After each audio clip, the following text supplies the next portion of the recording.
നിങ്ങളുടെ favourite shows ഇനി ഒരിക്കലും മിസ്സാവില്ല. ഇപ്പോൾ C5 കാണും നിങ്ങളുടെ ഫേവറേറ്റ് ഷോ തികച്ചും സൗജന്യമായി. This is very beautiful cake.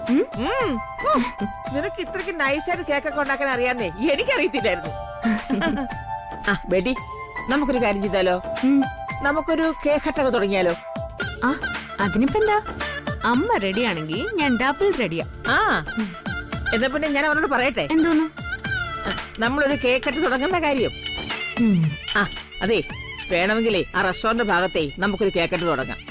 അവിടെ ആവുമ്പോ നിനക്ക് നിന്റെ ഹസ്ബൻഡിനെ എപ്പോഴും കാണുകയും ചെയ്യാം. എങ്ങനെയുണ്ട് ഐഡിയ? അതിനേക്കാൾ എനിക്കിഷ്ടവേ ഒരു ഷോക്കേസ് ഇല്ലേ, അതിനകത്ത് കയറ്റി ഹിറ്റ്ലറിനെ വെക്കുന്നതാ. അല്ല പിന്നെ അതാവുമ്പോ എനിക്ക് എപ്പോഴും കണ്ടോണ്ടിരിക്കാലോ. അമ്മ ഒന്ന് പോയേ, ഇതൊന്നും ആ ഹിറ്റ്ലർ സമ്മതിക്കത്തില്ലെന്നേ. നമുക്ക് നോക്കാന്നേ. എന്തായാലും എനിക്ക് കേക്ക് ഇഷ്ടപ്പെട്ടു. എന്റെ ദൈവമേ, എന്റെ മോളൊരു പാവാട്ടോ. അതമ്മക്ക് ഇപ്പോഴാണോ മനസ്സിലായേ? അങ്ങ് മാറ്റി, അതങ്ങ് മാറ്റി പിടി. ഞാൻ അല്ലെങ്കിലും പാവം അമ്മേ. ആണോ? അച്ചോടാ. അല്ല ഇപ്പൊ എന്താ ഇങ്ങനെ പുകഴ്ത്താൻ കാരണം? എന്ത് പറ്റി? ഒരു സ്നേഹം? അതേ, ഹരിപുരയുടെ പിറന്നാളിനെ നിനക്കേ കേക്കുണ്ടാക്കാൻ തോന്നിയല്ലോ, അതാ. അതാണോ? അത് സ്നേഹം കൊണ്ടൊന്നും അല്ല. പിന്നെ ഈ കേക്കെങ്കിലും ഉണ്ടാക്കി കൊടുത്തിട്ട് എന്നോട് ഇത്തിരി ഇഷ്ടം തോന്നി ഇവിടുന്ന് പോയി തന്നാലോ എന്ന് ആലോചിച്ചിട്ട്. ആഹാ, അമ്പടി കേമി, നീ ആള് കൊള്ളാലോ. സത്യം പറഞ്ഞതാ അമ്മ. ഹരിപ്രിയ ഇവിടെ നിൽക്കുന്ന ഓരോ നിമിഷം ഉണ്ടല്ലോ, എനിക്ക് ടെൻഷൻ കൂടി കൂടി വരുവാ. അല്ല, ഹരിപ്രിയ എന്തിനാ ഇവിടെ ഇങ്ങനെ താമസിച്ചോണ്ടിരിക്കുന്നത്? അവക്കങ്ങ് തിരിച്ചു വെക്കൂടെ? അതൊന്നും നീ നോക്കണ്ട. അവര് വന്നാലും പോയാലും അതൊന്നും നിന്റെ ലൈഫിനെ ബാധിക്കില്ല. ആര് പറഞ്ഞു? നന്നായിട്ട് ബാധിക്കുന്നുണ്ട്. ഇപ്പൊ തന്നെ അമ്മയുടെ മോന്റെ മനസ്സിൽ ഒരു ഇളക്കമൊക്കെ തട്ടിയിട്ടുണ്ട്. ആ ഹരിപ്രിയെ സുപ്രിയെ പോലെ തോന്നുന്ന അമ്മയുടെ മോൻ പറയുന്നേ. ലിറ്റിൽ കണ്ണാ, അവരങ്ങനെ പറഞ്ഞോ? ആ പറഞ്ഞു. എന്നാ നീ സൂക്ഷിക്കണം കേട്ടോ. ഞാൻ എന്തിനാ സൂക്ഷിക്കുന്നേ? ഈ ബർത്ത്ഡേ ആഘോഷം കഴിഞ്ഞ് എത്രയും പെട്ടെന്ന് അവൾ ഇവിടുന്ന് പറഞ്ഞു വിട്ടേക്കണം. പറഞ്ഞേക്കാം. അത് ഞാൻ എങ്ങനെ പറയും ബേട്ടി? അവള് സുപ്രിയയുടെ അനിയത്തിയല്ലേ? പറഞ്ഞു പോലെ അത് ശരിയല്ലേ. പക്ഷെ ഞാൻ അമ്മയുടെ മരുമോളും ഹിറ്റ്ലറിന്റെ ഭാര്യയാ, അനിയത്തിയാണ് പോലും. ഒരു കാര്യം ഞാൻ പറഞ്ഞേക്കാം. എന്തുവാ? അവളെങ്ങാനും എന്റെ ഭർത്താവിനെ വശീകരിച്ച ഈ കേക്കിനകത്തെ വിഷം കലക്കി കൊടുക്കും ഞാൻ അവക്ക്. എന്നിട്ട് അമ്മയുടെ മോനും കൊടുക്കും. എന്നിട്ട് ഞാനും കഴിച്ച് ഞാനും ചാവും. അല്ല പിന്നെ അനിയത്തിയാണ് പോലെ അനിയത്തി. ഒരു ഹരിപ്രിയ വന്നേക്കുന്നു. ഹരിപ്രിയല്ലേ അവള്? കരിപ്രിയ. കരി കരി, എന്റെ ജീവിതത്തിൽ വന്ന കരി. ഓ ലിറ്റിൽ കണ്ണാ, അയ്യോ, അവള് പറഞ്ഞ പോലെ കാര്യം ചെയ്യോ? അവിവേകം കാട്ടാതെ നീ നോക്കിക്കോണേ എന്റെ കണ്ണാ, എന്റെ കൃഷ്ണ. ഒരു കാര്യപ്പാ.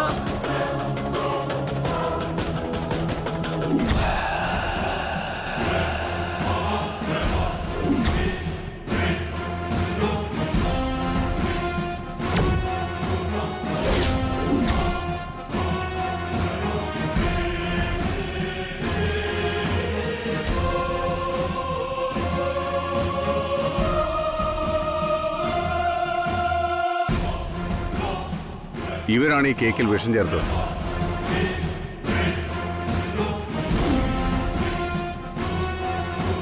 ഭിക്ഷക്കാരായിട്ട് വേഷം മാറി വന്ന ക്രിമിനൽസ് ആണ് ഇവര്.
ഒരാള് മുൻവശത്ത് നിന്ന് ഭിക്ഷ ചോദിച്ചപ്പോ മറ്റൊരാള് പിൻഭാഗത്തുകൂടി വന്ന് വിഷം കലർത്തി. എന്നിട്ട് താൻ വന്നപ്പോഴേക്കും ഇവർ രക്ഷപ്പെടുകയും ചെയ്തു. സംശയം തോന്നിയപ്പോ തന്നെ ഞാൻ പോലീസ് വിവരം അറിയിച്ചു. ഇവരെ ഒന്ന് പിടികിട്ടാൻ വേണ്ടിയാ ഇതുവരെ കാത്തിരുന്നത്.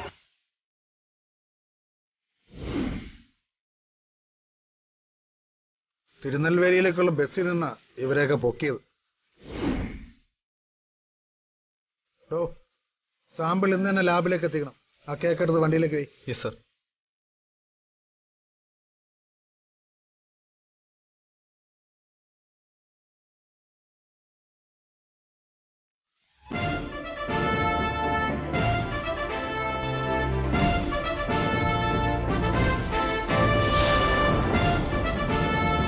ആര് പറഞ്ഞിട്ടാ നിങ്ങൾ ഇതൊക്കെ ചെയ്തേ?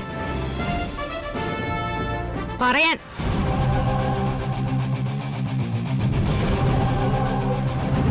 മൂർത്തി പറഞ്ഞിട്ടാണെന്നാ ഇവര് പറഞ്ഞത്.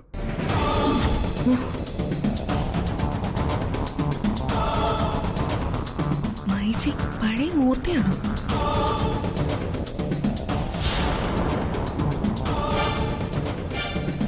എങ്കിൽ മൂർത്തി മാത്രമല്ല, MP വിഘ്നേശൻ കാണും ഇതിന്റെ പിന്നിൽ.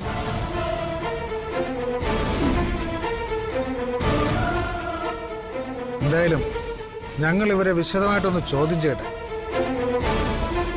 ഇതിന്റെ പിന്നിൽ ആരൊക്കെ ആയിരുന്നാലും അവരെ ഞങ്ങള് അകത്താക്കിയിരിക്കും.